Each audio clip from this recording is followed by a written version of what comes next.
कहानी गोटे सत्य घटना उपरे आधारित। मो ना सीता, मु बारिपदारे किंतु मु गोटे बहुत नामी कॉलेज रे एडमिशन करी सेउठु एठिके आसीथिली भुवनेश्वर को। कॉलेज जीवा बेले मो मुंडरे किछि थिलानी, किंतु कॉलेज गला परे मते लिली दीदी और नमिता सह देखा हैला। मो सेउठु ही बहुत कथा जानिबा पई पाइली कि एमिति पिला केमिति पढुचंती और एठी कोन कोन चले। तथापि जो उपन्यासरे मु भी हॉस्टल रे फर्स्ट डे से बहुत मजा करिछि। प्रथमे बाइगण और गाजर ने बियारे पुरे दिया को शांति करूथिली। लेस्बियन सेक्स पर्यंत सब करि देथिली।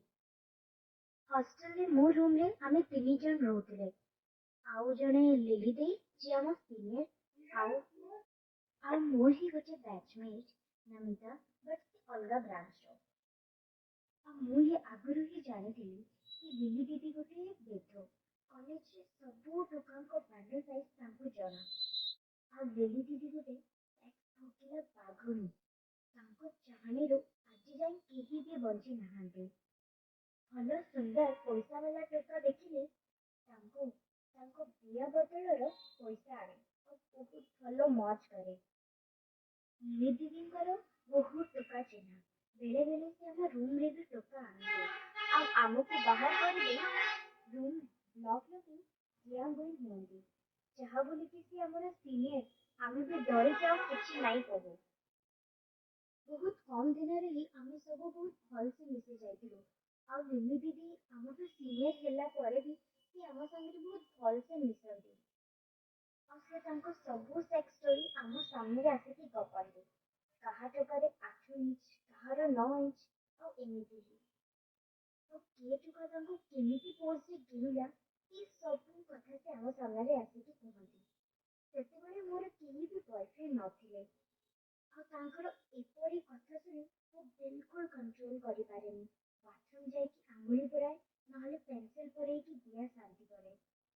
दिने एमिति करिबारो नमिता देखिदेला और से भी मो सह शामिल हो गला। से टाइम रे लिली दीदी भी थिलेनी। एमिति ही हम दुई जन दुई जनकर बिया चिपी चिपा हो और से मो दूध चिपे और मु भी बिया को बिया घसिले कि मजा लागे। किंतु दुई जन को बॉयफ्रेंड नथिबारु बियार गल्लू मरे नहीं। जहा भी हेले बियार प्रकृत मालिक पांडे और जेते भी आंगुली पुराओ जहा पुराओ ताको शांति मिले नहीं। कॉलेज गला परे मोर गोटे बॉयफ्रेंड हेला किंतु से मते शांति करि पारु नथिला। मोर जेतेबेले भी रोमांटिक मूड हेला बेलकु से सब बेले पाठ पाठ हुए और ता बांडल साइज देखि मो मूड सब पलाए। और एई पई तारो मोर बहुत झगड़ा हुए और सेति मैं बहुत चुप और गुमसुमिया रुहे। एई सब देखि लिली दीदी मते थरे पचारिले कि कोन हैला। लिली दीदी मोठू बहुत क्लोज थिले। मु तांको सब कथा कहि देली कि केमिति मो बॉयफ्रेंड सेक्स मते सैटिस्फाई करि पारनी। आउ भी सब कथा तांको शेयर करि देली। एई कथा सुनी लिली दीदी मते कहिले से किछि समय तो चुप रहिले किंतु फिर नमिता को डाकिले और हम दुई जन को सामने रे बसी कहिले तमे जदि सेक्स असली मजा नबा पई चाहुछ ताहले मते कहो मु तम पई सब बंदोबस्त करि देबी। तांको एई कथा सुनी हम दुई जन को आंखि पूरा चमकी उठिला। लिली दीदी को पई एई सब कथा जमा भी बड़ कथा नथिला। आमे दुई जन संगे संगे दीदी को हाँ कहि देली। सेठु दीदी तांको फोन करके कहा को गोटे कॉल करिले आ ता संगे कथा हला परे से आउ गोटे नंबर आनिले आ ताको कॉल करिले। किछि समय परे से फोन को स्पीकर रे रखिले। तम ना का फोन रे सेपटू गोटे पुओ एमिति पचारिले। मु कहिले ना मु मो ना कहि पारेबेनी। पुओ अच्छा तो मु तुमको केमिति जानिबी। लिली दीदी K31 मोरो कोड तमे मते जागा और टाइम मैसेज करि दबो मु पहुंची जिबी। लिली दीदी हो केते पैसा चार्ज करिबो रुक टाइम हिसाब रे पैसा मैडम। लिली दीदी हो कॉल को होल्ड रे रखिला परे दीदी हमको पचारिले हो कुह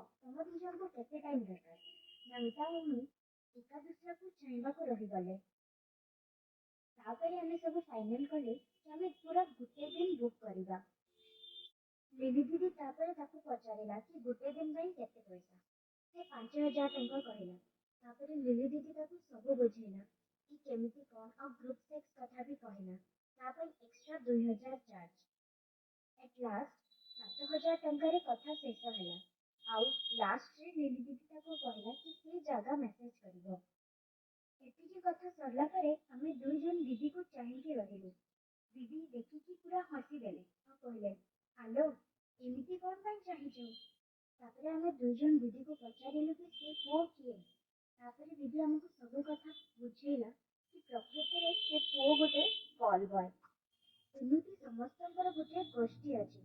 ସେମାନେ ଫୋନରେ ଏମିତି କଥାବାର୍ତ୍ତା କରିକି ପଇସା ନିଅନ୍ତି ଆଉ ଆସନ୍ତି। ଆଉ ତାଙ୍କ ନମ୍ବର ଲିଲି ଦିଦି ତାଙ୍କର ଗୋଟେ ସାଙ୍ଗଠୁ ପାଇଥିଲେ। ଏଥର ଆମେ ସବୁ କଥା ବୁଝିଗଲୁ। ଏତେ ସବୁ କଥା ବୁଝିଲା ପରେ ଲିଲି ଦିଦି ତାଙ୍କ ଉଠରେ ଦୁଷ୍ଟାମି ହସ ଖେଳିଲା ଆଉ କହିଲା, ଏବେ ତମେ ମାନେ ରେଡି ହେଇଯାଅ ମୋର ଛୋଟ ଛୋଟ ସୁନ୍ଦରୀ ମାନେ। ତମକୁ ଏବେ ମୁଁ ଏମିତି ସ୍ୱର୍ଗର ମଜା ଦେବି କି ତମେ ସବୁଦିନ ପାଇଁ ଲିଲି ଦିଦିକୁ ମନେ ରଖିଥିବ। କହିଲେ ଆଉ ଜାଗା ହେଲା ଆମ ହଷ୍ଟେଲ। କାହିଁକି ନା ଛୁଟି ଦିନରେ ପ୍ରାୟ ପିଲାମାନେ ଘରକୁ ଯାଇଥାନ୍ତି। ଆମକୁ କିଛି ଅସୁବିଧା ଥିଲାନି। କିନ୍ତୁ କିଛି ଦିନ ପରେ ଆମକୁ ପ୍ଲାନ୍ ବଦଳିବାକୁ ପଡ଼ିଲା। କାହିଁକି ନା ଆମେ ଶୁଣିତେ ପାଇଲେ କି ଆମ ବର୍ଡେନ ସେଇଦିନ ରହିବ। ତେଣୁ ଲିଲି ଦିଦି ଗୋଟେ ହୋଟେଲ ବୁକ୍ କରିଦେଲେ। ତା ପୂର୍ବ ଦିନ ଆମେ ସବୁ ମାର୍କେଟିଂ ପାଇଁ ଗଲୁ ଆଉ ବହୁତ ସାରା ସପିଂ କରି ଆଣି ମ୍ୟାଚିଂ ଲିଣ୍ଡେରିଜ୍ ଆଣିଲୁ ଆଉ ହ୍ୟାଣ୍ଡକପ୍, ବେଲ୍ଟ ଆଉ ବି ବହୁତ ସାରା ଜିନିଷ। ତାପରେ ପରଦିନ ଆମେ ସକାଳୁ ସକାଳୁ ହୋଟେଲକୁ ଯାଇକି ପହଞ୍ଚିଲୁ। ପହଞ୍ଚିବା ପରେ ଲିଲି ଦିଦି ସେ ଟୋକାକୁ ଫୋନ କରିଲା। ଆଉ କିଛି ସମୟ ଆମ ଗଲା ପରେ ସେ ଟୋକା ଆସିକି ପହଞ୍ଚିଲା। ଆସିକି ସେ ଆମ ରୁମ୍ ବାଡ଼େଇଲା। ତାପରେ ଲିଲି ଦିଦି ତାକୁ କହିଲେ କୋଡ୍ କହିବା ପାଇଁ। ସେ K31 କହିଲା। ତାପରେ ଲିଲି ଦିଦି କବାଟ ଖୋଲିଦେଲେ ଆଉ ସେ ଆସିଲା ରୁମ୍ ଭିତରକୁ। ଅମିତ ଦେଖିବାକୁ ବହୁତ ଭଲ। 6 ଫୁଟର ହାଇଟ୍ ଟିକେ କମ୍ ହବ କିନ୍ତୁ ଦେଖିବା ପାଇଁ ଭଲ। ଆଉ ଏତେ ଗୋରା ନୁହେଁ କିନ୍ତୁ ବଡି ଅଛି ତ ବହୁତ ଭଲ ଲାଗୁଥିଲା। ସେ ଗୋଟିଏ ବହୁତ ବଡ଼ ପ୍ୟାକେଟ ଧରିଥିଲା। ସେଣ୍ଟରୁ ସେ 3 ମଦ ବୋତଲ ବାହାର କରି ସାଇଡ୍ ଟେବଲରେ ରଖିଲା। ତାପରେ ଲିଲି ଦିଦି ତାକୁ ସବୁ ତାର ସର୍ଟ ଆଉ ପ୍ୟାଣ୍ଟ କାଢିବା ପାଇଁ କହିଲା। ଆଉ ଆମେ 3 ଜଣ ବି ଖାଲି ବ୍ରା ଆଉ ଚଡ଼ିରେ ବେଡ୍ ଉପରେ ବସିଥିଲୁ। ସେ ଲମ୍ବଡ଼ା ହୋଇ ଆମ 3 ଜଣଙ୍କ ପାଇଁ 3ଟା ପ୍ୟାକ୍ ବନେଇଲା ଆଉ ଜଣ ଜଣ କରି 3 ଜଣଙ୍କୁ ପିଇବା ପାଇଁ କହିଲା। ମୁଁ ଗ୍ଲାସଟା ହାତରୁ ନେଇ ମୋ ଦେହ ଉପରେ ଢାଳିଦେଲି ଆଉ କହିଲି ତାକୁ ଚାଟିବା ପାଇଁ। ସେ ମୋ ପେଟରୁ ଆରମ୍ଭ କରି ତା ଜିଭରୁ ମୋ ବେକ, ମୋ ପେଟ ସବୁ ଚାଟି ପକେଇଲା। ଆଉ ସେଇ ଟାଇମରେ ନମିତା ତା ବାଣ୍ଡ ପୁରା ଜାବୁଡ଼ିକି ଧରିଥିଲା ଆଉ ତା ପାଟିରୁ ଆଃ ବୋଲିକି ଶବ୍ଦ ଆସୁଥିଲା। ଟେଙ୍ଗେଇଥିବା ତା ବାଣ୍ଡ ବହୁତ ଭଲ ଦେଖାଯାଉଥିଲା। ଯାହାକୁ ଦେଖି ଆମ 3 ଜଣଙ୍କ ଦିଆ ଖାଲି ଓଦା ହଉଥିଲା ଆଉ ନାଲିଆ ପଡ଼ିଯାଉଥିଲା। ମୁଁ ଏ ବାଣ୍ଡ ଟୋକା ଯଦି ଆଜି ମୋ ବିଆ ଶାନ୍ତି ନ ହେଲା ତାହେଲେ ତୁ ବାଳ ପଇସା ପାଇବୁ। ମୋର ଏଇ କଥା ଶୁଣି ସେ ହାତକୁ ନେଇ ମୋ ବିଆ ଭିତରେ ବହୁତ ଜୋର ହଲେଇଲା ଆଉ ମୁଁ ବି ବହୁତ ଜୋର ଏକ୍ସାଇଟେଡ ହେଇଗଲି। ଆଉ ଏତେ ଜୋର ହଲେଇବା ଯୋଗୁରୁ ମୋ ବିଆରୁ ଖାଲି ଚର୍ ଚର୍ ପାଣି ବହିଲା। ଆଉ ନମିତା ଉଠି ଯାଇ ଅମିତକୁ ମୋ ବିଆର ସବୁ ପାଣି ଚାଟିକି ସଫା କରିବା ପାଇଁ କହିଲା। ଏ ଗାଣ୍ଡିମରା ଯା ଗୋଟେ ଭଲ କୁକୁର କରି ତୋ ମାଳିକାଣୀର ସବୁ ପାଣି ଚାଟି ସଫା କରିଦେ। ସେତେବେଳେ ଲିଲି ଦିଦି ପଛରୁ ତା ବେକରୁ ଗୋଟେ କୁକୁର ପଟି ଗୋଡ଼େଇ ଦେଲେ ଆଉ ମୁଁ ବେଡ୍ କୋଣର ବିଆ ଦେଖି ବସିଲି। ଆଉ ସେ କୁକୁର ପରି ମୋ ବିଆକୁ ପୁରା ଚାଟିଲା ଆଉ ବିଆରୁ ଝରଣା ପରି ଆହୁରି ପାଣି ବହି ଚାଲିଲା। ଲିଲି ଦିଦି ଆଉ ନମିତା 2 ଜଣ ବସିକି କିସ୍ କରୁଥିଲେ ଆଉ ନମିତା ମୋ ଦୁଧ ବନ୍ଧକୁ ଚିପୁଥାଏ। ମୋ ବିଆ ଚାଟିଲା ପରେ ଲିଲି ଦେଇ ତାଙ୍କୁ କାନ୍ଦି ଦେଖି ଶୋଇପଡ଼ିଲେ ଆଉ କହିଲେ, ଏ କୁକୁର ଚାଲ ଏବେ ତୁ ମୁସଲଧାର ବାଣ୍ଡକୁ ମୋ ବିଆ ଭିତରେ ପୁରେଇ ଦେ ଆଉ କୁକୁର ପରି ଡେଇଁ ଚାଲ। ଆଉ ଯଦି ମୁଁ କହିବା ପୂର୍ବରୁ ତୁ ରହିଲୁ ତାହେଲେ ତୋ ବାଣ୍ଡ ପୁରା କାଟିଦେବି। ଏଇ କଥା ଶୁଣି ଯେମିତି ଅମିତ ବାଣ୍ଡ ଆହୁରି ଟିକେ ଟେଙ୍ଗେଇ ପଡ଼ିଲା। ମୁଁ ସବୁ ଲକ୍ଷ୍ୟ କରିଥିଲି ଆଉ କହିଲି, ଏ ଲିଲି ଦେଖ ଦିଦି, ତମ କାଟିବା କଥା ଶୁଣି ଦେଖ ତା ବାଣ୍ଡ କେମିତି ଟେଙ୍ଗେଇ ପଡିଛି। ତାପରେ ଲିଲି ଦିଦି କହିଲେ କି ଆଜି ଯଦି ତୋ ବାଣ୍ଡ ଟିକେ ବି ଛୋଟ ପଡିଲା କି ଆମ ବିନା କହେ ରହିଗଲୁ ଯେ ତୋର ଭାରି ପଡିଲା, ତାହେଲେ ତୁ ଏଠୁ ପୁଣି ଯାଇପାରିବୁନି। ଆମେ ତିନି ଜଣ ମିଶିକି ତ ଗାଣ୍ଡି ମାରିଦବୁ। ଆମେ ଲିଲି ଦିଦି ପଛରେ ଆଣ୍ଠେଇ ବସିଲା ପରେ ତା ଭାଣ୍ଡକୁ ପୁରା ଦିଦି ଦିଆର ପୁରେଇ ପୁରା ନିର୍ଘାତ ଚାଲି ବସିଲା। ପୁରା ମାଡି ବସି ପୁରା ଜୋର ଜୋର ହଲେଇଲା। ଆଉ ସ୍ପିଡ ଏତେ ଜୋର ଥିଲା କି ଆଉ ମୁଁ ଲିଲି ଦିଦି ମୁହଁ ପାଖରେ ମୋ ପିଆ ମିଲେଇକି ବସିଥାଏ ଆଉ ନମିତା ମୋ ମୁହଁ ଉପରେ ତା ବିଆକୁ ଚଟଉଥାଏ। ସମସ୍ତେ ବିଚିଥାନ୍ତି। ଲିଲି ଦିଦି ଆହ କରି ଆୱାଜ କାଢିଥାନ୍ତି ଆଉ ମୁଁ ନମିତା ସେମିତି ଧରି ପୁରା କାମୁଡି ଦେଇଥାଏ। ସେ 15 ମିନିଟ ପରେ ଲିଲି ଦିଦି ଏକ୍ସାଇଟମେଣ୍ଟରେ ମୁଠି ପକେଇଲେ ଆଉ ତାଙ୍କ ମୁତ ଅମିତ ମୁହଁରେ ପଡିଲା। ଆମେ ସବୁ ଲିଲି ଦିଦି ପରିସ୍ରାକୁ ପିଇବା ପାଇଁ ତାକୁ ଅର୍ଡର ଦେଲୁ ଆଉ ସେ ପାଣି ପରି ସବୁ ପିଇ ପକେଇଲା। ତାପରେ ମୋ ଚାନ୍ସ ଆସିଲା। ଅମିତ ମତେ ମିଶନାରୀ ପୋଜିସନରେ ଡିଙ୍ଗା ପାଇଁ ଚାଲିଲା। ତା ପୂର୍ବରୁ ମୁଁ ମୋ ଦିଟା ଗୋଡ ମଝିରେ ତା ବାଣ୍ଡ ପସେଇ ଆଗ ପଛ କରୁଥାଏ ଆଉ ତାପରେ ମୁଁ ତାକୁ କଣ୍ଡମ ପିନ୍ଧିବା ପାଇଁ କହିଲି।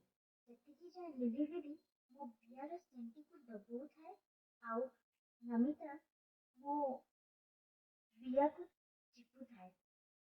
କିନ୍ତୁ 5 ମିନିଟ ଡିଙ୍ଗିଲା ପରେ ବୋଧେ ତାର ବାହାରିବା ଟାଇମ ଆସିଗଲା। କିନ୍ତୁ ଆମେ ତାକୁ ମେଡିସିନ ଖାଇବା ପାଇଁ କହିଲୁ। ମେଡିସିନ ଖାଇଲା ପରେ ପାଖାପାଖି ଅଧଘଣ୍ଟେ ଯାଏ ସେ ମତେ ଆଉ ନମିତାକୁ ଘେଉଥାଏ। କିନ୍ତୁ ତାପରେ ବି ତା ବାଣ୍ଡ ଯେମିତିକୁ ସେମିତି ଠିଆ ହେଇକି ଥାଏ। ତାପରେ ସେ ତା ବାଣ୍ଡକୁ ନିଜ ହାତରେ ହଲେଇବା ପାଇଁ ଗଲା। ସେ ଯାଉଥିବା ବେଳେ ମୁଁ ତା ବାଁ ଗାଲରେ କିନା ଚାପୁଡା ବସେଇଲି ଆଉ ସେତିକି ଯାଏ ନମିତା ତା ହାତକୁ ଆଣିଥିବା ହ୍ୟାଣ୍ଡକପରୁ ବାନ୍ଧିଦେଲା ଆଉ ତାକୁ ବେଡରେ ପକେଇଦେଲା ପରେ ଆମେ ତିନି ଜଣ ଆମ ଗୋଡରୁ ତା ବାଣ୍ଡକୁ ମସାଜ କରିଲୁ ଆଉ ତା ଦେହ ଉପରେ ମଦ ପକେଇ ଚାଟିଲୁ। ତା ପାଣି ପୁରା ବାହାରି ପଡିଲା। ଲିଲି ଦେ ହଲ ରାନ୍ଧିବୁ। ଆମେ ତତେ କହିଥିଲୁ ନା ଆମ ଅନୁମତି ବିନା ତୁ ତ ଲସା କାଢିବନି। ଆଉ ଏତିକି କହି ଦିଦି ତା ଗାଲରେ ସୋର କିନା ଚଟକଣି ବସେଇଦେଲା ଆଉ ଚଟକଣି ଛାପା ତା ଗାଲରେ ରହିଗଲା। ଅମିତ ପ୍ଲିଜ ମ୍ୟାମ୍ ଆଉ ମତେ ଗାଣ୍ଡି ମାରନ୍ତୁନି। ମୁଁ ଆପଣଙ୍କ ଅନୁମତି କି ବିନା ଆଉ କିଛି କରିବିନି।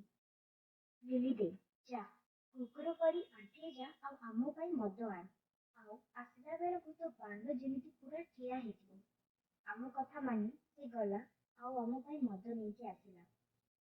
ସେ ଗଲା ଆଉ ମଦ ଆଣିଲା ଆଉ ସେତିକି ବେଳେ ଆମେ ତିନି ଜଣ କିସ୍ କରାକରି ହଉଥାଉ ଆଉ ଚିପାଚିପି ହଉଥାଉ। ଆଉ ତାପରେ ଆମେ ତିନି ଜଣ ମଦ ପିଇ ସାରିଥିବା ପରେ ବଞ୍ଚିବା ମଦକୁ ତଳେ ଢାଳି ତାକୁ କହିଲୁ ଚାଟିବା ପାଇଁ ଆଉ ଥରେ ଥରେ ମିଶିକି ତା ଉପରେ ପରିସ୍ରା କରିଲୁ। ଆମ ଏମିତି ବ୍ୟବହାର ତାକୁ ପୁରା ତା ବାଣ୍ଡକୁ ପୁରା ଆହୁରି ହାର୍ଡ କରିଦେଇଥାଏ। କିନ୍ତୁ ଯାହା ବି କୁହ ପୁଅର ବାଣ୍ଡ ପୁରା ଘୋଡା ପରି ବାଣ୍ଡ। ଆମେ ତିନି ଜଣ ଲାଇନରୁ ରହି ଆମ ଗାଣ୍ଡିକୁ ତା ଉପରେ ଦେଖେଇ ଆମ ବିଆ ଲାଇନ ବାଇ ଲାଇନ ଦେଖେଇଲୁ।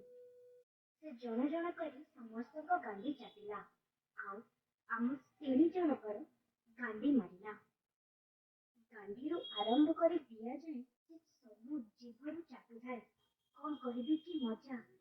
ତାପରେ ନେକ୍ସଟ ରାଉଣ୍ଡରେ ଲିଲି ତା ଗାଣ୍ଡି ଓ ବାଣ୍ଡ ପୁରେଇ ମଜା ନେଲା ଆଉ ନମିତା ଆଉ ମୁଁ କାନ୍ଥରେ ଗୁଡ଼ ଡେଲି ଖାଇଲୁ। ସେତେବେଳକୁ ପୁରା ଦ୍ୱିପହର ହେଇଯାଇଥାଏ। ଆମେ ଖାଇବା ଅର୍ଡର କରିଲୁ ଆଉ ଆମ ସବୁ ଅଇଁଠା ଅମିତକୁ ଖାଇବା ପାଇଁ ଦେଲୁ। ଟିକିଏ ସମୟ ପରେ ଆମେ ସବୁ ରେଡି ହେଇ ମଲ୍ ବୁଲିବା ପାଇଁ ଗଲୁ ଆଉ ଅମିତକୁ ଅର୍ଡର ଦେଇକି ଗଲୁ କି ସବୁ ରୁମ୍ ସଜାଡି ଦେଇଥିବା। ତାପରେ ରାତିରେ ଅମିତକୁ ନଙ୍ଗଳା କରି ତା ବାଣ୍ଡରେ ଆମ ବିଆ ପୁରେଇ ନିଜ ପୁରା ଭୋକ ଶାନ୍ତି କରିଲୁ। ଆଉ ତା ଭିତରେ ଅମିତ ବାଣ୍ଡ ଯେତେବେଳେ ଶୁଥାଏ ଆମେ ତାକୁ ମେଡିସିନ ଦେଲୁ ଆଉ ତା ବାଣ୍ଡରୁ ଆମ ନିଜ ବିଆକୁ ଶାନ୍ତି କରେଇଲୁ। ସକାଳେ ଉଠିଲା ପରେ ନମିତ ତଳେ ଶୋଇଥାଏ ଆଉ ତା ବାଣ୍ଡ ପୁରା ପୁରା ଲମ୍ବା ଆଉ ଠିଆ ହୋଇଥାଏ। ଆମେ ତା ଉପରେ ବହୁତ ଖୁସି ଥିଲୁ।